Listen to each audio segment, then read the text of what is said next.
నాది దొంగ ముఖమా?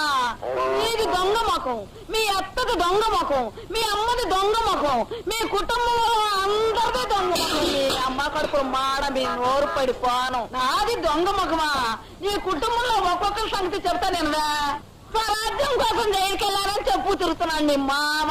స్వరాజ్యమాడి పాడా ఇత్తడి చెమ్మ కాజేస్తేను పట్టుకెళ్ళి బొక్కలో దోశ. ఎందుకు నేను మా పొద్దునే ఆడనే నేను కొడతా ఎడతానా పాడి కడతానా? ఆయన కోడంట మన దొడ్డకొచ్చి గుడ్డెట్టిందంట. అది మనం అట్టేసుకు తింటామంట. ఈల కోడి నాశనంగాను ఏనాడన్నా కోడి మేతెట్టి చస్తేనా ఆ కోడి వచ్చి మన గొడ్డపాకులో మేసద్ది.